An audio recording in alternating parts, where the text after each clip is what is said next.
Salut la famille et bienvenue dans cette nouvelle vidéo. Pour tous ceux qui viennent d'arriver, merci de vous abonner, d'activer la cloche de notification. Et pour ceux qui sont déjà abonnés, merci de vérifier que la cloche de notification est bien activée pour ne rien manquer de mes prochaines vidéos.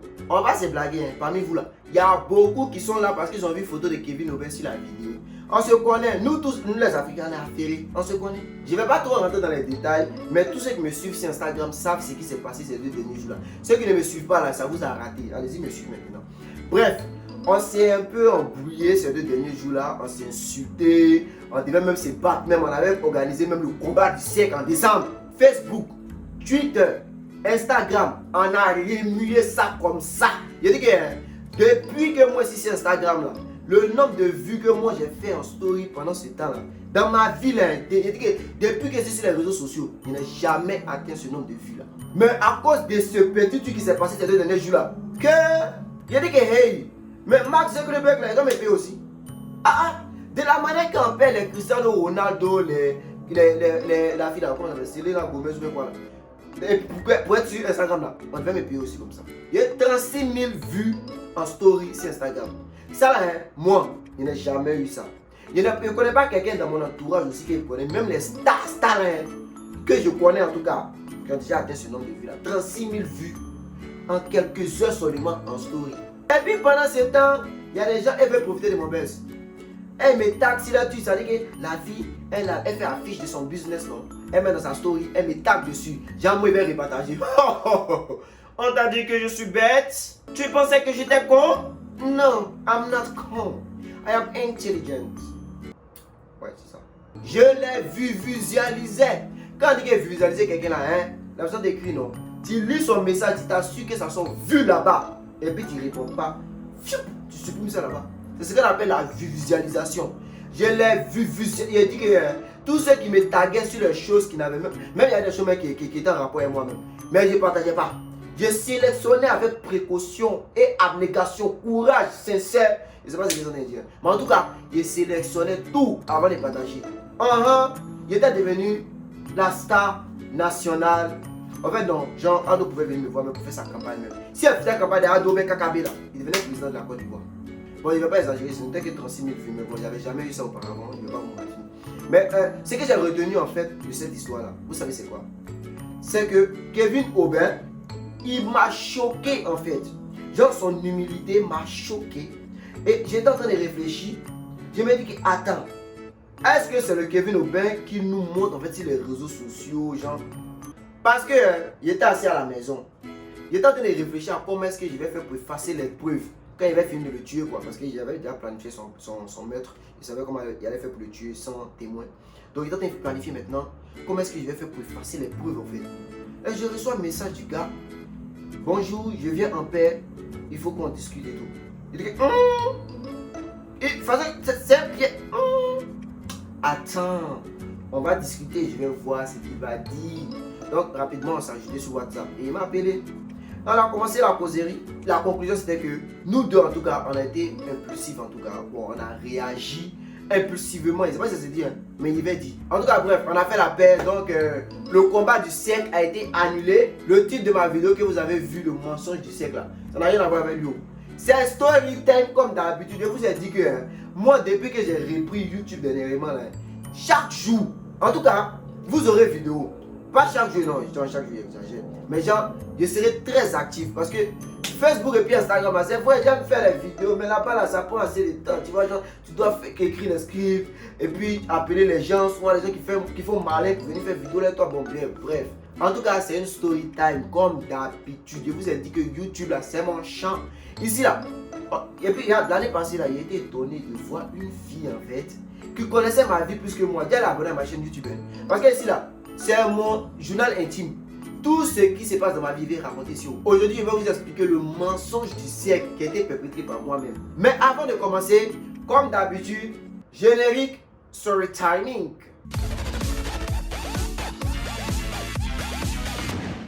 Je vais vous expliquer ça un peu plus rapidement, sinon la vidéo sera trop longue. Déjà même que l'introduction, même après, je ne sais pas combien de minutes là. Bref, vous savez qu'il vit aux Philippines et tout. Bon, moi, pour que vous ayez une idée en fait de l'endroit où ça vit, je vous mets une photo. J'ai vu d'un cours qu'on appelle genre Cypress Tower. C'est ici, et aussi aux Philippines, on appelle ça genre des condominiums. C'est-à-dire que ce sont des immeubles, 3-4 immeubles en fait, qui sont entourés, surveillés. Genre, c'est pour les personnes en fait qui ont un peu dans la poche, quoi. Genre, qui ont un peu d'argent en fait. Voilà. Et on a tous une grande piscine là. Donc, souvent, mes potes et moi, on vient s'asseoir à la piscine, genre vers les 16h, 17h, histoire de faire passer le temps, quoi. On dirait des bourgeois. Et ce jour-là, pendant qu'on est en train de faire passer le temps, on a commencé à braiser, poulet, tout ça. On a envoyé de la boisson. On était assis à côté de la piscine. Et on mangeait. Moi, j'attendais un colis. J'avais commandé quelque chose, donc j'attendais. Le livreur m'a appelé en fait. Il m'a dit que voilà, il est déjà en route. Il va venir me trouver. Il va venir devant mon building en fait, devant mon bâtiment, disons. Et moi, j'étais à la piscine. Donc, pour ne pas que le gars me manque, je me suis levé et puis je suis allé m'arrêter genre juste devant mon immeuble en fait, à la réception là, pour attendre le livreur. Et le livreur il vient, je prends mon colis, je monte, vu que moi j'habite au 12e étage et mon pote lui vit au 18e étage avec sa copine. Moi, célibataire depuis la nuit des temps. Petite parenthèse, il ne se passe célibataire pas qu'il n'y pas femme. Non, c'est à cause de vous. Chaque fois ici, en train de faire vidéo, en train de faire montage, il n'y a même pas de temps pour accorder à une fille. Donc je monte, je viens déposer mon colis, je repars à la piscine. Je vois mon ami en train de s'embrouiller avec une vieille dame. Sont dans ces situations des écrits dessus. Bon, moi là, à part mes amis proches, tout le monde aux Philippines ici là, quand ils me voient là, les Africains là, ils pensent que c'est un Nigérian. Vu que moi-même là, il y a vu que les Nigérians, et puis bon, il sait prendre l'accent nigérien, donc ils pensent que je suis Nigérien. Et aux Philippines, on parle l'anglais et le filipino, mais le filipino il est plus parlé en province. Dans la capitale ici, c'est l'anglais. Je ne savais pas exactement la cause de leur dispute, mais mon ami là, je le connais très impulsif. Donc vous pouvez pas taper la dame là. Donc je suis venu m'interposer et j'ai demandé à la dame, elle dit, Oga, what is your problem now? Your friend is outside here and he doesn't wear a face mask. Quelqu'un qui est en train de manger, comment tu veux que le gars il n'ait qu'à porter son masque? Quelqu'un est en train de manger, il est en train de boire, tu veux qu'il n'ait qu'à porter son masque, genre il porte son masque, il enlève, quand il veut manger, il reporte. Non, tiens, c'est pas comme ça. Donc moi, il m'adresse à la dame maintenant en mode nigérian. Maintenant, il va vous expliquer pourquoi en mode nigérian. Pourquoi est-ce que je prétends être nigérian? Parce que les Nigériens, là, on sait ils font beaucoup de bêtises, mais ils se font respecter. Je vais vous expliquer pourquoi il dit ça. Eux là, non, c'est pas comme les Ivoiriens, les Camerounais, etc. Nous, s'il y en a un problème, si par exemple il y a un Philippin ou bien un étranger qui est venu taper un Ivoirien, un truc comme ça, nous on va partir par la voie légale. C'est-à-dire on va partir à la police, partir porter plainte contre la personne, la communauté ivoirienne même peut se lever pour dire partir à la police, tout ça. Mais les Nigériens là, tu les as mordus, ils te mordent. Tu les as tapés, ils te tapent. Voilà pourquoi les gens ça, ils les respectent. Genre, les gens ont un peu peur d'eux quoi en fait. Je me pose sur la story time et puis je vais vous expliquer une petite story time de 2 minutes de ce qui s'est passé en Inde. En Inde, il y a les Indiens, ils ont coupé ces Nigériens pour le frapper. Ils ont fini de le frapper, non? Le Nigérien n'a pas parlé des partis. Tous les Nigériens qui étudiaient en Inde là, dans le pays des gens, ils ont fait les barrages, ils ont les bois dans les mains. Je dis, ils ont commencé à chicoter tous les Indiens qui passaient. Je dis que la télévision, on va caméra, on vient filmer les gars. Ils sont en train de corriger les Indiens.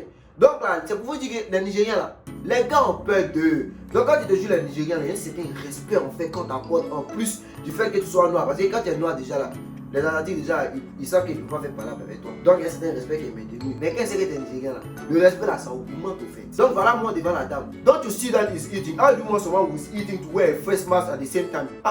He doesn't have to eat beside the swimming pool. If he wants to eat, he has to go and home. Who do you think you are? Who do you think you are to be the one to choose the place where we should eat? Please go away now. Donc moi j'ai dit à la dame de dégager. Et la dame elle a commencé à s'en aller parce qu'elle a compris que ouais, on n'était pas prêt au fait. Mais mon ami là, il n'avait pas fini. Fallait qu'il fasse sortir ce mot là, fallait qu'il fasse sortir cette phrase là. Il dit que la dame est déjà en train de partir et puis elle a dit ouais, stupid woman. Il dit que il sait pas comment la femme a entendu stupid woman là, et puis ça l'a fait mal comme ça. La femme là s'est retournée où? Elle a commencé à crier, il dit qu'elle était dans tous ses... Je dis comment il y avait peur même. La dame a dit qu'elle va porter plainte contre nous parce qu'on l'a insulté. Et puis nous on pensait que c'était une blague. Hein.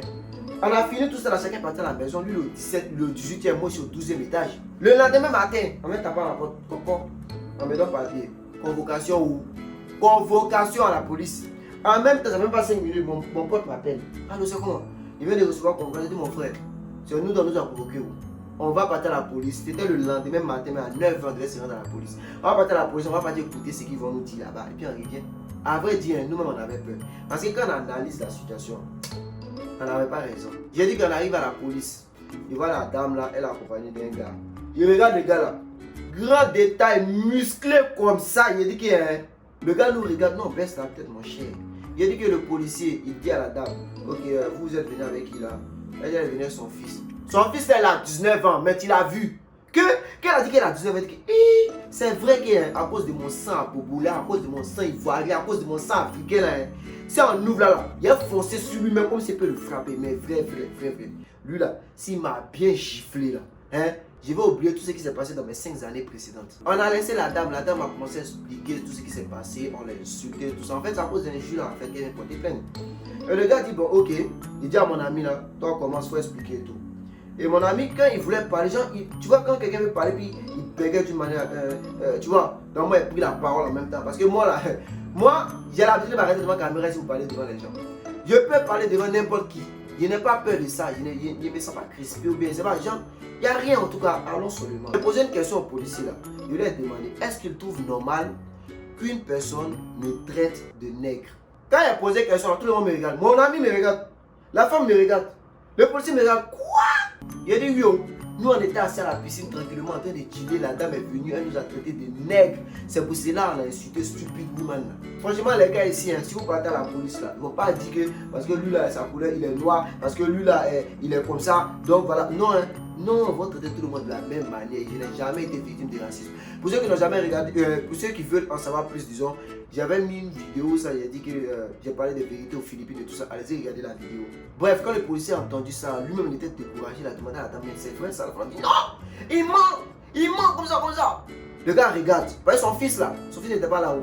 Il n'y avait personne pour venir témoigner parce que là, elle pensait qu'elle n'allait pas avoir besoin au fait. Elle ne sait pas que moi, j'ai fait école des mensonges. Elle ne sait pas que moi là, je suis un maître menteur. Et puis, c'est moi qui ai créé le contre-mensonge. Qu'est-ce que c'est que le contre-mensonge? Le contre-mensonge, c'est lorsque tu mens.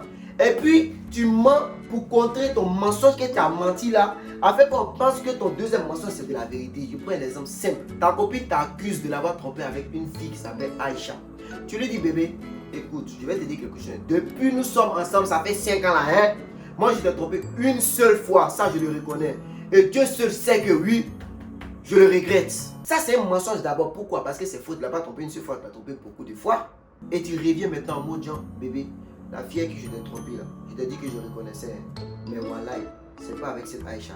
Qu'est-ce que tu viens de faire? Tu viens d'envoyer un contre-mensonge. 2 mensonges, mais le deuxième mensonge vient contrer le premier mensonge. Pourquoi on pense que le deuxième mensonge, c'est la vérité? C'est ça qui est le contre-mensonge. Et j'ai complété, hein, j'ai dit, after we settle this, I will feel a complaint also against her. Là, il a dit que hein, tout le monde me regarde, même tout le monde est étonné. Même mon ami me regarde comme ça. Lui-même, il est étonné. En fait, il se demande, non. C'est qui était où? Le policier demande encore à la vieille. Tu l'as traité de nègre? Elle dit non. Il regarde mon ami. Il dit, c'est vrai qu'elle t'a traité de nègre, ça pose ça, tu l'as insulté comme ça. Mon ami me regarde et puis il dit oui. Mon ami me regarde non, et puis il dit oui. Mais dans son regard, il y avait, ouais, technique, tu es un chef. Tu es un chef.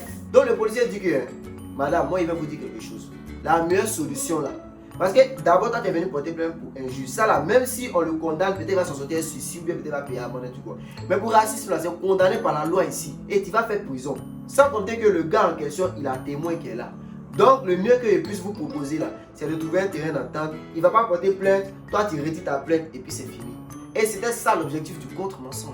Donc, mon ami, non, quand le policier parle, non, mon ami me regarde toujours, non. Il me regardait avec genre une certaine considération, il me regardait avec genre, un certain respect au fait. Genre, Teknouche, tu es un chef. Donc, la dame dit, ok, elle a compris, elle veut bien retirer sa plainte, moi aussi je ne peux pas plaindre et tout, mais elle a une condition. C'est que mon ami écrive sur du papier pour dire qu'il reconnaît qu'il a traité d'imbécile, qu'il a traité de stupide avant qu'elle retire sa plainte. Il a dit à mon ami que ça là, c'est un piège, tu ne vas rien écrire ni rien signer ici.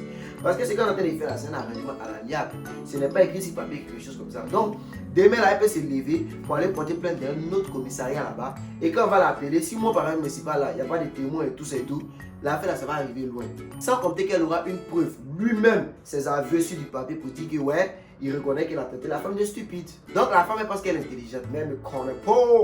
Elle me connaît pas. Mon ami là, lui-même, il n'a même pas rien à parler. Il était son avocat, il a dit qu'il ne signe rien. Il faut maintenir ta plainte là. On va régler ce problème, on va finir de régler ce problème, il va porter plainte. Il dit que la femme là, elle ne voulait pas laisser. Mais son fils, non, il sait qu'elle analyse la situation, c'est que sa maman n'a pas d'autre choix au fait. Donc il a parlé à sa maman où après elle a retiré sa plainte. Ils sont partis à la maison. Maintenant la dame là, elle habite sur notre immeuble, elle habite au 22e en fait. Et donc, quand on se croise en bas, vous voyez, on a 2 ascenseurs, on se croise en bas, on prend l'ascenseur pour monter. La dame là, quand elle voit que moi ou bien mon pote là, on est dans l'ascenseur là, elle refuse de monter.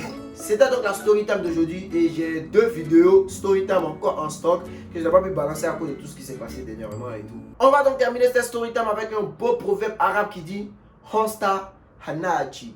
Ça veut dire tout se paye sur terre.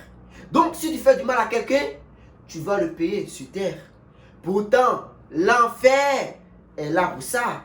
Est-ce à dire que l'enfer est sur terre? Telle est la question qui suscite beaucoup d'interrogations. Merci.